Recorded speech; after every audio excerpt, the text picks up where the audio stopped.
Welcome to the Quiet Hours. You can get new episodes a week early and ad-free by becoming a subscriber. Just follow the links in the episode description. Settle yourself somewhere comfortable. Let the day slip quietly behind you. You don't need to think about tomorrow now. Only this small, still moment. Take a slow breath in through your nose. Hold it gently for a heartbeat and let it fall away. Again, breathe in and out, feeling your body soften, your thoughts ease. In a few moments, you'll step into another world, one of soft hills, quiet maps, and gentle magic. A world where a woman named Elira follows a map she herself is drawing, though she doesn't yet know where it will lead. This is a story of slow discovery, of listening to the land and learning to trust one's own direction. There are no loud moments, no rush to the end. Only a calm unfolding step by step, like ink spreading over parchment. As you listen, let your breathing match her pace. Let the sound of her journey carry you into stillness. And if your eyes begin to close before she finds her way home, that's all right. The map will still be there, waiting quietly for you in the morning. Elira's days were quiet, filled with the scratch of quills and the faint scent of ink. She worked in the workshop of Master Oren, the oldest cartographer in the city, who always seemed to know when a line on a map was crooked even with his eyes closed. She was his apprentice, though most days she felt more like a keeper of inkpots and a fetcher of parchment. Still, she loved the maps, how rivers curled like ribbons, how mountains leaned across a page, how every mark seemed to carry a secret weight. One evening, when the light through the windows had turned golden and Master Oren had gone to rest, Elira lingered at the desk. A roll of parchment lay open, half covered with faint sketches.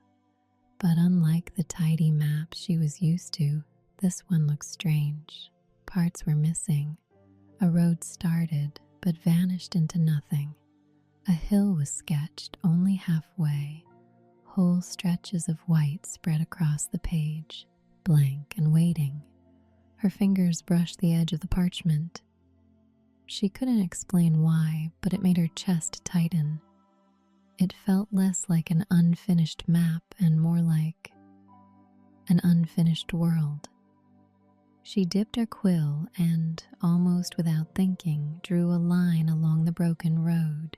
The ink shimmered faintly, as though the parchment itself had sighed in relief. She blinked, leaning closer. Then she drew another curve, the edge of a hill, and the light deepened. The floor shifted under her feet. She gasped and reached for the desk, but the workshop dissolved around her.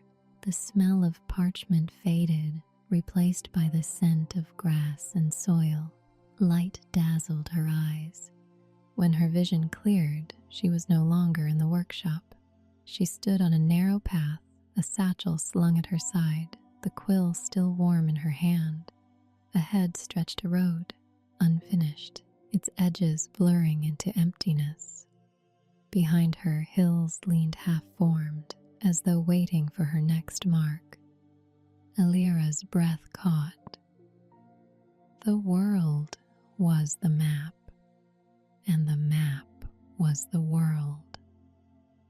The path beneath Elira's boots felt steady enough, but when she looked too closely at the edges, she saw gaps, places where the ground simply thinned away into mist. The trees to her left had trunks that faded into nothing halfway up. Even the sky above seemed stitched together from uneven pieces, patches of blue torn with pale blankness. She walked slowly, clutching her quill, heart fluttering. With each step she half feared the road would crumble, but it held, faintly glowing, as if urging her forward. A voice broke the stillness. "You're late." Elira spun, startled, and found a tall man leaning on a crooked staff. His beard was gray, his eyes dark and steady. He looked as though he'd been waiting by the roadside for hours. Before she could speak, another figure stepped out from the thinning trees. A person with clear, watchful eyes, neither young nor old, neither stern nor kind, simply present. They carried no staff, no pack, only a calmness that seemed to steady the air around them. And from the grass at her feet rose a third shape, small, sprightly, crowned with leaves, their laughter soft as bells. They bowed with a flourish. Elira took a step back. "Who are you?" "Bram," said the man with the staff. "Serene," said the quiet one with the watchful eyes. "Linnet," chimed the small, leaf-crowned figure. Elira blinked. "And why are you here?" Bram's staff tapped against the misty road. "Because you are." Serene's calm gaze met hers. "Because the world is not finished." Linnet grinned, skipping in a small circle. "And because you're the one who has to finish it."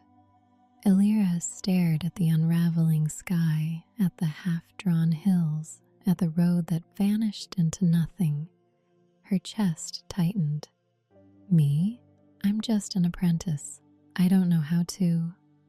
"You've already begun," Serene interrupted gently. "The lines you drew brought you here." Elira glanced down at her quill, the ink still glistening faintly on its tip. Bram nodded. The world frays at the edges, roads end where they should continue. Hills vanish, rivers forget their course. Someone must steady it, someone must finish it. That someone is you. Linnet leaned close, eyes bright. "And we'll help. Because no one finishes a world alone." Elira stood very still, the unraveling path stretching ahead, the mist waiting. She felt a trembling inside her, fear, yes, but also something else. A pull, gentle but firm, like the map itself was asking. She took a breath and lifted her quill. "All right," she said softly. "Show me where to start." They didn't walk far before the path simply stopped. One moment, stones lay steady beneath Elira's boots. The next, they crumbled into a thin edge beyond which there was only pale mist. Elira's stomach tightened. "It just ends." Bram tapped the staff against the last stone. "That's what happens when a map forgets itself. It needs your hand to remember." Her quill felt heavy in her fingers. She hesitated. Drawing in the workshop was one thing, but here, every mark seemed to breathe. Serene stepped closer, voice calm and low. "Don't force the line. Listen to it. The world wants to be finished. You only need to guide it." Linnet hopped onto a nearby stone, legs swinging. "Go on, it'll be fun. Watch how it wriggles." Elira gave a shaky laugh. She knelt at the edge, dipped the quill into her ink pot, and touched the tip to the blankness where the road should continue. The ink shimmered, a line unfurled from her hand, curling forward into the mist. As it spread, the ground beneath it hardened into stone. The road extended, one steady step at a time, until it vanished into the distance. She gasped. It worked. It answered you, Serene said softly. Encouraged, Elira drew a curve where a hill had been cut short. The ink flowed, and the hill lifted, grass spreading in soft waves, wildflowers springing up in colors she hadn't chosen but which seemed right all the same. She tried again, tracing the hint of a stream. Water trickled into being, bright and cold, weaving through the grass. The sound of it filled the air, and a bird swooped low to drink, feathers glinting like ink in the sun. Elira sat back, wide-eyed. It's alive. The map isn't just lines. It's a world, Bram finished for her. Always was, Lynette added, tossing a pebble into the new stream. You just didn't notice until now. Elira let out a long breath, a smile tugging at her lips. Serene's calm eyes met hers. Each mark holds it steadier. Each line helps it breathe. Keep going, Elira. The world is waiting. She held the quill tighter. Ahead stretched blankness, vast and quiet, but now she knew it wasn't emptiness. It was potential. The road Elira had drawn carried them onward, steady beneath their feet, but beyond its edges the world wavered like a dream. Trees rose tall but split halfway into pale outlines. A meadow glowed with color on one side, while the other side was only a wash of faint pencil marks, flowers sketched but never filled. As they walked, Elira's heart swelled with both wonder and unease. It feels like the land is waiting, she said softly.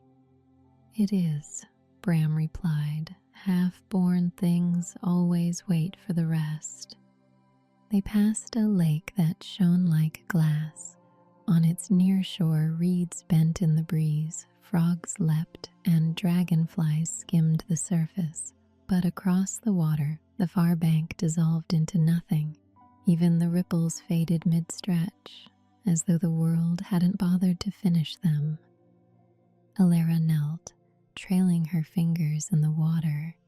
It was cool and real, but when she reached toward the half-formed side, her hand met only thin air. Lynette crouched beside her, crown of leaves trembling in the breeze. See, it's lovely but fragile, like a story told halfway. Serene stood behind them, voice low, and without the rest, the tale unravels. Elira swallowed. So if I don't draw it, Bram's staff tapped once against the ground. Then it fades, piece by piece, until nothing remains. A hush fell over them, the weight of that truth pressing close. Elira lifted her quill. She sketched the far bank of the lake, letting her hand move gently. Ink spread across the horizon, unfurling trees and grasses, rocks and small winding paths. With each line, the shore took form, the ripples completed themselves, and the lake glimmered whole. She sat back, watching the world breathe fuller. A flock of birds rose from the far trees, their wings scattering light. Her companion smiled. "You're learning," Serene said. Elira laughed softly, though her eyes stung with the effort. "It feels like patching a quilt that never ends." "That's not far from the truth," Bram replied. They walked on, and the strangeness deepened. A field of flowers swayed gently, each bloom singing in faint, chiming tones, but only the ones Elira had touched with her quill. Beyond them, petals froze mid-sway, stuck between existence and absence. For every line she drew, 10 more waited. The blankness stretched endlessly. As dusk fell, they made camp on a hill she had just finished. Elira lay back, staring at the sky. Even the stars above were incomplete. Some burned bright, while others were faint smudges. "It's so much," she whispered. "Yes," Serene said softly, "but you are not alone." Her companions' silhouettes sat close by, steady against the half-drawn night, and though the world was fragile, Elira felt steadier knowing she had them beside her, and a quill that could bring light into the blankness. They had been walking for hours when the road crested a ridge. Beyond it stretched a vast valley, and in the center rose something so immense that Elira stopped in her tracks. It was a fortress, or perhaps a cathedral. Its walls soared high but ended in jagged breaks, towers tapering off into smoke, arches half-sketched and trembling. The whole thing flickered, caught between form and collapse. Bram's jaw tightened. "So, we've reached it." Serene's gaze never left the broken towers, the heart of the unraveling. Linnet's leafy crown rustled as they sighed. "If this falls, the rest of the land follows. That's why we brought you here." Elira's pulse quickened. "You mean I have to finish that?" "You must," Bram said. The smaller paths and streams mattered, but this place, it binds the map together. Without it, everything else will fray. Elira's stomach nodded. The landmark was too vast, too fractured. Even from here, she could feel its strain. The stones groaning against themselves, the air shuddering with its incompleteness. She clutched her quill as if it might anchor her. "What if I can't?" she whispered. Serene stepped closer, calm but unyielding. "Then the world ends." The words struck cold. For the first time, the gentle, dreamlike land felt dangerous, fragile enough that her failure would shatter it. Elira forced herself to breathe. She could almost hear the landmark calling, every unfinished arch crying out for completion. "What do I have to do?" she asked at last. "Draw," Bram said simply, "but not just with ink. With intent, with care." Linnet tilted their head, voice softer now. "The world listens, but it doesn't always obey. If you doubt yourself, it will falter. You'll need to trust both your hand and the place itself." Elira looked again at the colossal, half-born structure. It loomed like a test carved into the horizon. She stepped forward, quill in hand, and the unfinished fortress shivered at her approach, as if daring her to try. At the base of the landmark, Elira felt very small. The arches groaned above her, half-formed and trembling, their edges dissolving into mist. The stones under her boots shifted faintly, as though the world couldn't decide whether to hold or to fall. She uncapped her inkpot and lifted her quill. Her companions stood nearby, silent. The moment pressed down on her. "All right," she whispered, and touched the quill to the blank air where a wall should rise. Ink flowed and the stones answered. They climbed higher, solidifying with every stroke. Elira's heart leapt. She drew faster, tracing lines for windows, arches, and spires. But the faster she worked, the more the lines wavered.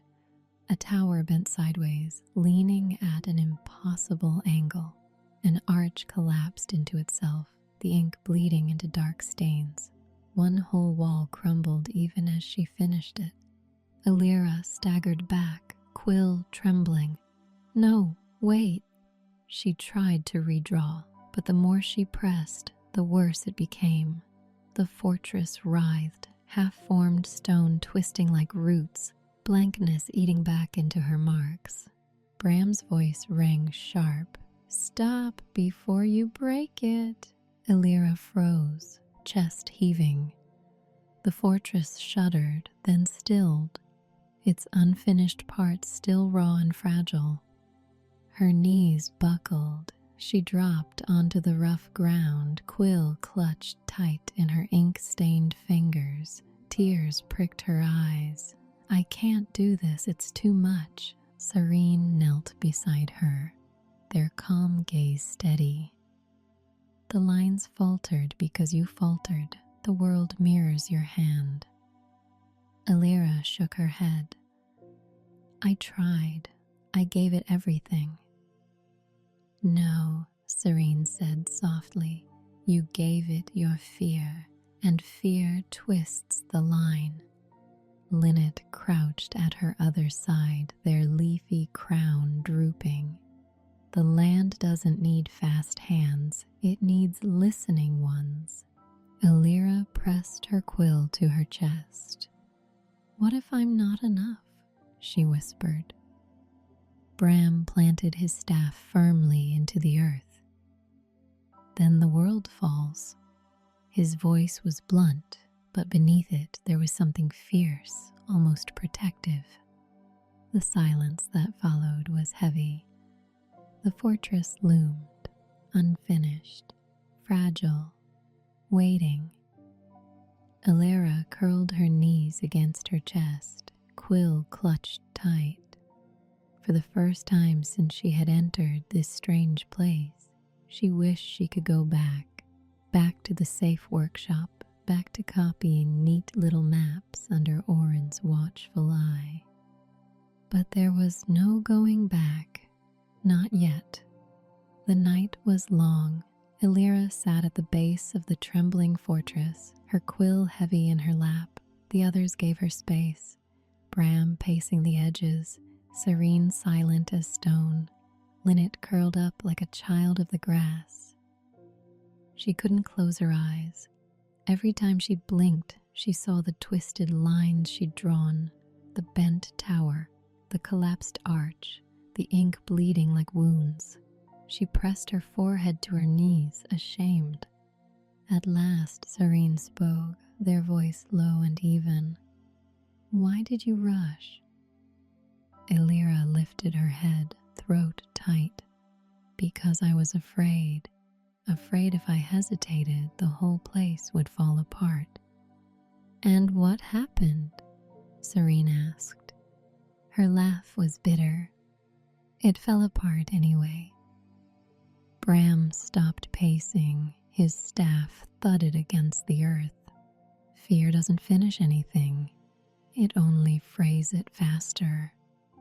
Linnet sat up, eyes soft this time. "You don't have to fight the land, Elira. You have to listen to it, like a song, like a story." Elira's quill trembled in her fingers, not forcing, not racing, just listening. She stood, her legs weak but determined. "All right," she whispered. "One more try." The fortress loomed above, broken and vast. Elira dipped her quill and approached the blank stretch of wall she'd ruined before. She closed her eyes and waited, not for courage, not for perfection, but for a sense of how the line wanted to flow.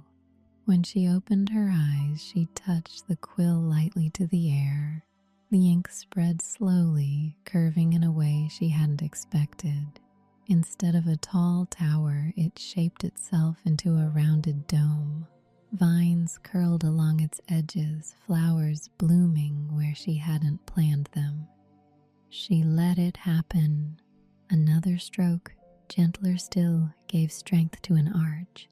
This time it held, not because she forced it, but because she traced the curve the land itself seemed to offer. The stones set with a quiet hum, solid and true. Line by line, mark by mark, the fortress unfolded. Courtyards filled, windows opened to light, spires reached upward. Sometimes the ink bent her intentions, forming shapes she hadn't meant, but instead of fighting, she followed. And always, the land steadied in reply. At last, she drew the final line, a great doorway at the base. As the ink settled, the fortress shone whole, vast and complete. The trembling stilled. The air hummed with quiet balance. Elira staggered back, tears blurring her vision. It was finished, truly finished. Linnet whooped and danced, scattering leaves. Bram gave a single satisfied nod, the corners of his mouth softening. Serene bowed their head as though in reverence. Elira wiped her eyes and whispered, "I didn't make it perfect." Serene's gaze met hers. Perfection was never the task. Presence was. Bram added, "You listened. That's what held it together." And Elira felt it, a quiet alignment. The fortress stood not because she had mastered it, but because she had let it speak. The world around them sighed, as if relieved. Elira lowered her quill. She understood now. The map was not about control. It was about companionship, giving form to what wanted to live. With the fortress whole, the land seemed to breathe easier. Winds softened. The blankness at the edges of the valley no longer pressed in so harshly. For the first time since she'd arrived, Elira felt the world was listening not just to her quill, but to her intent. Her companions lingered, watching her. She expected them to declare the journey done, but Linnet's leafy crown tilted, and they asked, "Now that you can draw, what will you make?" Elira blinked. "I thought the task was only to finish what was broken." "It was," Bram said. "But mending isn't the same as creating." His staff struck the earth once, sending a quiet pulse through the grass. "What will you give this place?" The question stirred something inside her, a warmth, a daring. For so long she'd been afraid of making mistakes, afraid of her lines twisting wrong. But now she trusted herself, and more importantly, she trusted the land. She lifted her quill. Then let's see. Her first strokes were simple, a stream flowing from the fortress steps, winding through the valley. As the ink spread, clear water followed, glinting in the light. She laughed, hearing it gurgle and rush. Next, she drew a grove of trees, but not the ghostly, half-faded kind she'd seen before.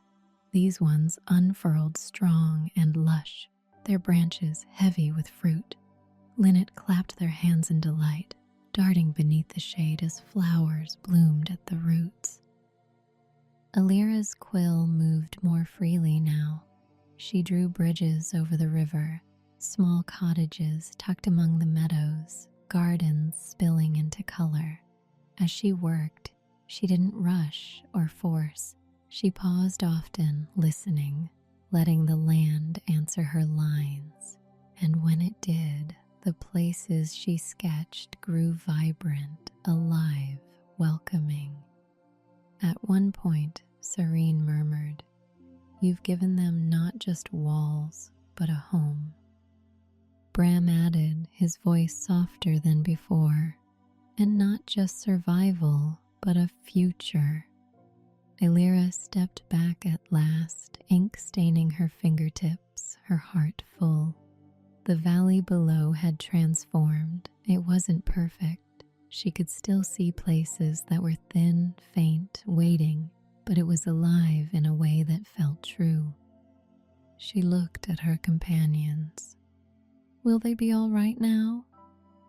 Linnet twirled, leaves scattering. Better than all right. You've given them roots. Sareen inclined their head. And doors that open to tomorrow. Even Bram allowed himself a small smile. You've done what was needed, and more. Elira lowered her quill, chest rising with a quiet, steady breath. She no longer felt like the apprentice who had stumbled into a world she didn't understand. She felt something else. A cartographer, yes, but also a caretaker, a listener. And though she didn't yet know how she would return home, she understood that wherever she went, this way of seeing, this gentler kind of drawing, would remain with her. When Elira opened her eyes, she was no longer standing in the valley. The fortress, the stream, her companions, all had slipped into mist. Instead, she found herself in the workshop, the familiar scent of parchment and ink wrapping around her like an old cloak. Morning light streamed across the tables, catching the edges of Master Oren's globes and charts. For a moment, she simply sat there, quill still in her hand, blinking at the ordinary world. Had it all been a dream? A long, strange dream filled with blank landscapes and half-born skies. But when she glanced down, her sketchbook lay open before her, and on the page was the fortress, whole and shining, its towers reaching upward in clean, confident strokes. Beyond it, valleys and streams stretched in curves she didn't remember planning, lines both delicate and alive. Her breath caught. The drawing pulsed faintly, as if the ink itself remembered what it had been. Up early? Master Oren's voice came from the far end of the room. He shuffled forward, eyes warm but shrewd as they always were. I didn't hear you come in last night. Elira hesitated, then smiled. I suppose I lost track of time. He peered at the page, his brow lifted. That's no copy of mine. That's yours. She felt her cheeks warm. Yes, it came to me. Oren studied it for a long moment. Then he gave a slow nod. Lines drawn with care, not rushed. You've started to listen. Elira's chest tightened. He couldn't know how deeply those words struck, how much they mirrored what she had lived through. She only bowed her head, letting the warmth of them settle inside her. Oren patted her shoulder. Keep at it, Elira. A mapmaker isn't just a recorder of places. We're caretakers of the way between them. Remember that. When he left her to her work, she sat for a while longer, quill balanced lightly between her fingers. Outside, the morning unfolded in quiet layers, birdsong, footsteps in the street, the hum of the waking town. She bent over her page once more. This time she didn't hurry. She didn't press too hard. She simply listened to the scratch of the quill, to the shape of the world rising beneath her hand, to the calm inside herself. And as the lines grew, they no longer felt like marks on paper. They felt like doorways, like gifts.